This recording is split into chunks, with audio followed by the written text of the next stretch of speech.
One of the things I love most about modding cars is it's just so much fun.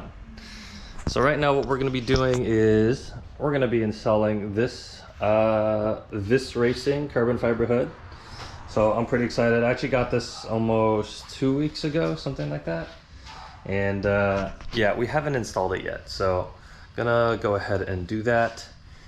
And we're gonna take this hood off. We're gonna get the shocks off and reuse those. They shouldn't be too hard. This entire process honestly doesn't seem like it's gonna be too hard.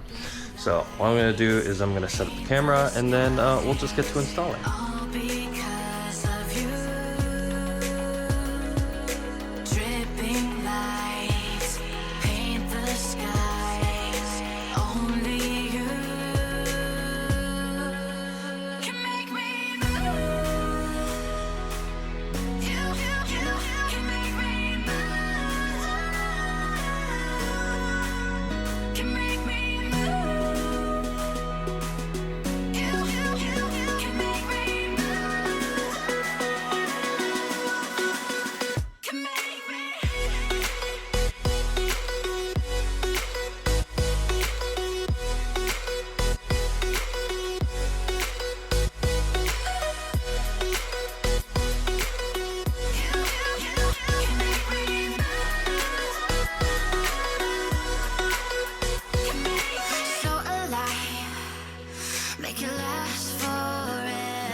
Okay, we finally got the hood on and it was kind of a doozy. So here it is, it's finally on. It looks really, really good.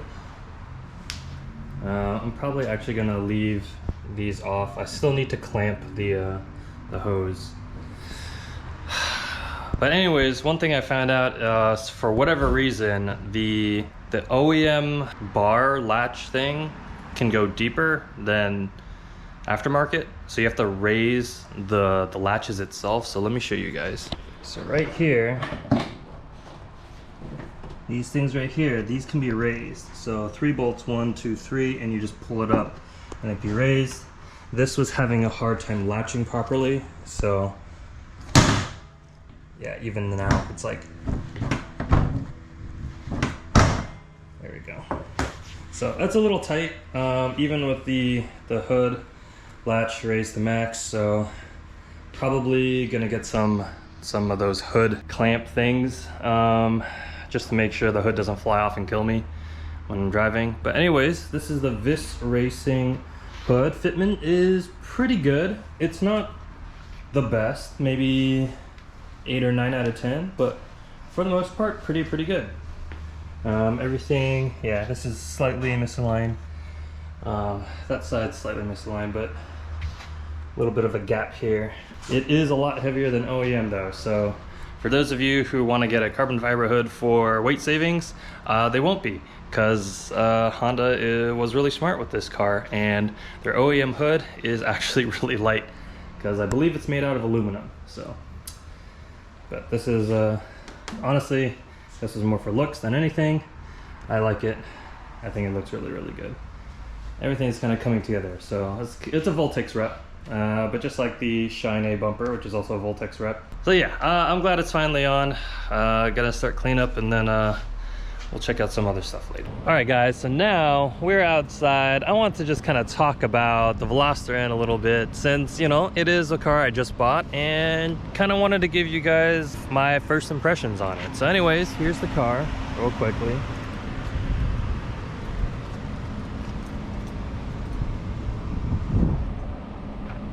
Personally, to be honest, I think this car looks the best in the ultra black. the red accents, which if you actually, surprisingly enough, if you actually get the car in red, you lose a lot of the red striped accents, you know, like the one on the bottom trim and the one on the side and the one on the front, you know, which kind of makes sense. All the red accents, I personally think it just kind of works a little bit better, because you even get things like, you know, the rear reflectors, these are red, so like I'm not going to black them out because I think it looks, you know, it's like red and, you know, black. And then the red calipers, for me, ultra black for this car is just, it's the best color, and I think it looks the best here. So far I've driven the car about 300 miles, so I'm really close to that break-in period. I've been pushing it a little bit more, but yeah, it's a slow break-in. So as I get closer and closer to the 500 break-in mile limit, I just start pushing the car a little bit more. You know, I don't do wide open throttle for anything more than a few seconds, but really just to kind of start feeling how the car is. Now, just things about the car that honestly I kind of like. I think it just looks really good, right? Like, it's a aggressive little hot hatch. The front kind of reminds me of the Focus ST. I didn't really film much of that car. I was actually kind of taking a big break from YouTube during that time, and that part of the channel was more dedicated toward the BRs. For those of you who, let's say, are big hot hatch fans, if you guys remember like the Focus ST, the Fiesta ST, it's kind of a similar like diamond grille design, but I really like the red accents. I think they look really good. But yeah, let's take a look at the inside. So one thing is, I really like these seats. These seats are honestly fantastic. And I'm gonna be honest. These seats look really good, and I'm really happy I got the 2022 in for these seats. A 2021 would have been fine as well, because they also came with these seats. But to be perfectly honest, the 2020 and the 2019, those seats looked absolutely terrible. They didn't look like performance seats. They looked like something out of, I don't know, like an old person's car or something. I know they were really comfortable. A lot of people are saying how they're super comfortable, but personally, I'm a thin guy, so maybe my opinion is a little bit different, but I find these bucket seats to be really comfortable, and they hold me in like a decently well. I mean, they're no Recaros for sure, but they're cool performance bucket seats, and I like them, and I wouldn't switch them out or trade them or anything for that. So, you know, they're cloth, so they breathe really well. I like cloth seats, to be honest. I'm not, even though the Supra had like leather and Alcantara, I actually find these to be almost as comfortable. Those are really comfortable. That's definitely much more of a GT car, but these are pretty comfortable. Give you guys a look at the interior again. It's a little, you know, some of it's a little cheap. I am getting some weird rattles in like the side B pillar here, which is kind of annoying because I don't get them in the driver's side B pillar. So that's one thing. I do actually really, so here's the thing. I got this in the DCT, and I know a lot of you guys are saying, hey, like, why don't you get it in the manual? The manual's better, blah blah blah. And yes, like, I agree. If this was going to be my only car, then I actually would have gotten it in the manual. But because this is still my second car, I still have the S2000. That's my weekend track autocross car, right? So that's, I mean, obviously the S2000 doesn't come in an automatic, so that's my manual driver, which, I mean, let's be honest, for any of you guys who have driven an S2000, you know that transmission is just superior in every way to basically anything else. I haven't actually driven any other car that has had a transmission as good. I hear Porsche's really good, but I haven't driven a manual Porsche yet. But yeah, I mean, this car, you know, I really like the way the DCT like gear selector looks. I know it seems like a weird thing to say, but I'm gonna be honest, there's a lot of cars which this looks so stupid, and I don't know why. I feel like the GTI looks pretty good. This looks really good, but like, for example, like the Porsche gear selector looks freaking dumb in my opinion. I actually really like that Brom shaver that they have in the new 911s. I know a lot of people complain about it, but me personally, like, if I'm gonna shift, I'm gonna use the paddles. I'm not gonna use this. And that Brom shaver like design, I actually think looks really good because it's like minimalistic in a sense, and you're really just there to like choose, you know, park, reverse, neutral, drive, right? Like, you're not really gonna be using it to shift. I'm just gonna be using the paddle shifters all day, every day. And yeah, you know, like, I like this DCT. The DCT is actually fantastic. All right, so let me talk to you guys about that for a second. You know, my girlfriend has the GTI, and that has the DSG in it, which is the, you know, Volkswagen's version of the DCT. And then I had the Supra, right, which has the ZF8, which is just a torque converter, not a DCT. And then now this, which, you know, has Hyundai's wet DCT. You know, it's funny that they actually promote this as a wet DCT because, to be perfectly honest, like, all good DCT systems are wet DCTs. So anyways, it's a really good one. I haven't driven, let's say, a Porsche PDK, which a lot of people say is like the epitome, like the golden standard for DCT transmissions. So I haven't driven a PDK. Watching videos online, sitting in Porsches while they're being driven and seeing how fast those shifts are, this seems very comparable. It's not quite there. It's not quite there, but it's very, very comparable. And for a car that is half the price of your lowest, your base, most cheapest Porsche, I think that's like pretty awesome. Sure, if I'm just cruising along in normal mode, it's gonna, you know, you click it and it takes like a second and the gear shifts. Even in like N mode, if I'm kind of just like not really on the throttle and I just kind of click it, takes like a second and a half or something. But if I'm pushing it and then I hit that switch, it's instant. The gear change is instant. Like, if I'm like even 50% throttle and I'm going and I hit that paddle to upshift, it's, as soon as I click it, it's shifting. And for me, like, that's so cool. And it feels really race car to me, for me personally. But yeah, you know, more practicality, back seats. I've actually fit already 2 people in the back and they were pretty comfortable. Actually, let's go check it out. Actually, we run onto the back. You guys know, like, this is the door handle here. You guys remember seeing the other video. So you gotta duck down a little bit. Okay, so I'm 6'3". And this seat is up a little bit because, you know, my girlfriend was messing around with seating position. But I still have decent room, right? Like, I'm sitting, I'm not really crouched too bad. I probably couldn't sit behind me, but then again, actually right now, these are actually pulled back about the same. This actually might be back a little bit further. So I could actually potentially sit behind myself, which, for being 6'3", I think that's actually really awesome. And if you look, I'm actually sitting up straight. So my head is like kind of brushing the roof lining a bit, but I mean, honestly, like, you know, just scooch down a bit.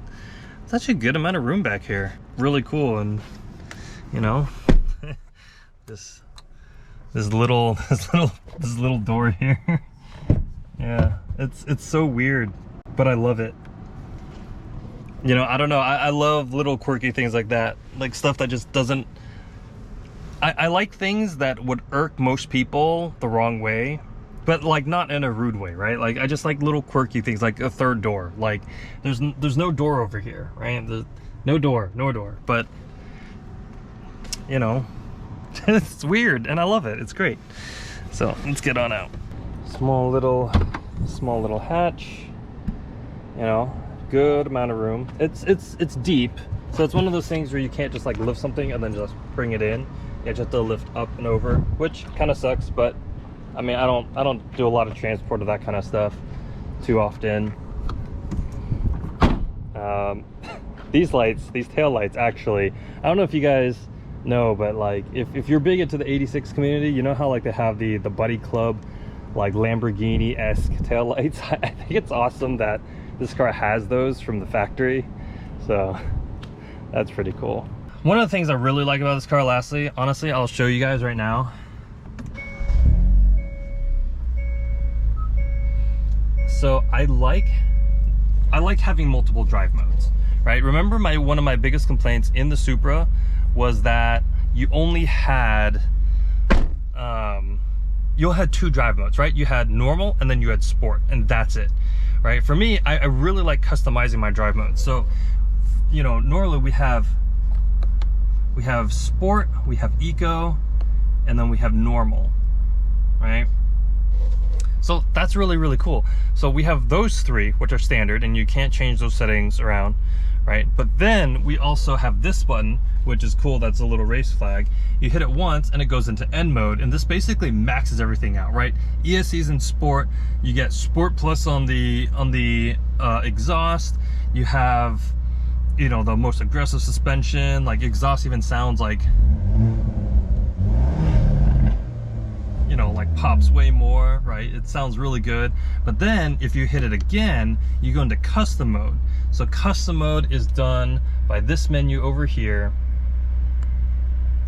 And you hit custom, and then you can, you know, you can just modify anything you want, from like how aggressive the LSD like reacts, to how much exhaust sound, from, you know, normal to sport plus. Sport plus is obviously the most aggressive. I just keep it on that all the time.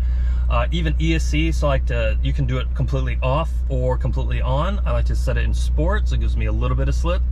Steering, you know, I put it all the way to normal, so it's nice and light. And it's just like all this customizability, like, this is awesome, right? I remember in that Super video, I talked about how like even the Veloster N had, you know, a ton of customizability, and it does, right? Like, why doesn't the Supra have, like, it's a Supra, right? The Supra is like supposedly way more performance oriented, but this Veloster has so much more customizability. I don't know. It's, you know, I'm happy with this car, and you know, this has got a lot of room. You know, like, I'm 6'3", I don't hit my knees on the steering rack or anything like that, and it's cool. Like, okay, sure, it's a little bit cheap, but you know, it's a $35,000 car. Like, come on, you guys. Like, it's let's think about it this way. It's a $35,000 car, where Hyundai has decided that instead of increasing the quality of the interior, right? I mean, they did already for one, you know, after 2 years, right? They gave us these way cooler bucket seats and the DCT, which has upped the price a little bit. But instead of putting a bunch of like Alcantara or suede or leather on the interior, they're like, you know what? Instead, let's just engineer the car to just drive fun and give people options, right? So a lot of people in the community talk about how this car is very like dual personality, and I can totally see that, because I can be in eco mode and you can't hear the car and it's gonna feel like a Toyota Corolla. But then I can put it into N mode, and it's just like, it cracks and burbles, and it goes fast, and it makes all the right noises, and it's, you know, and the steering is fantastic. Apparently, so a lot of people say like the steering is something about like the steering pump. They put it on the column or the rack. I don't know. But anyways, apparently it's something that Porsche does for their steering, which is why Porsche is so well known for their direct steering feel and all that, and Hyundai has decided to do that with this car. That's where all the money's gone, right? You know, you look at another $35,000 car like a Honda Accord, right? Or Camry, right? And yeah, it's a nicer interior. You get cloth and leather and like piano black, which I don't really like, so I'm glad there's not that much of it in here. And yeah, it's comfortable, and then you drive it and you're like, wow, this is so boring. So that's where the money's gone, right? The money has gone into the engineering aspect of this car. So, you know, fun to drive, and it's quick, and it makes pops and burbles, and it has an anti-lag system, and you can customize it, and this is great for autocross or the track or as a daily driver. Like, this is my daily driver. I've been daily driving it for a week now, and it's been fantastic. Okay, you know what? This is probably just more because it's honeymoon stage, but part of me kind of enjoys it a little bit more than the Supra as a daily driver for now. We'll see. You know, let's give this a few months and then I'll update. But yeah, so far, honestly, this car has been great. If you can find one for MSRP or under, I highly recommend you pick it up. But that's also the caveat, right? This car is low production, and then there's that microchip shortage, and every single dealership is marking it up to like 10 grand. And I'm gonna be honest with you guys, this is not a $40,000 car. It's not. You know, like once you hit that $40,000 mark, you're encroaching Supra 2.0 territory, which is a fantastic two-door coupe, especially if you want something performance-wise. You know, this is, you know, $40,000, you're starting to hit like M240i, you know, territory. And, you know, those are like pretty good sports cars, right? And the M240i can carry 2 people in the back, so it's, you know. But, you know, I saw like a dealership marking this up to even like 15,000, you know, and that's like, okay, now this is a $50,000 car. No, that's Supra 3.0 and M2 competition territory. Like, I'm sorry, this car is not worth 50,000. So I'm gonna say this right now: if you can get this car for MSRP or lower, worth it. If you can't, not worth it. Wait, get one used, wait for a deal. Somehow convince the dealership to get you that discount, because honestly, like, it's really just, it's not worth, yeah, it's not worth that much. Anyways, guys, hope you enjoyed today's video. It's a little bit longer than usual. You know, we did that hood install in the morning, and then just wanted to talk to you guys about the Veloster N a little bit. Thanks for sticking around, and we're gonna have some more content with this car. I'm really enjoying this car. I'm also waiting on a exhaust to come out before I buy one, because I have my eye on one of them. And then we're probably gonna get some wheels too, to be honest. I want to use the Super Sports that are in my that I have. So yeah, we'll probably get wheels for this car in the future. But yeah, anyways, you guys, hope you all enjoyed the video, and I will see you on the next one.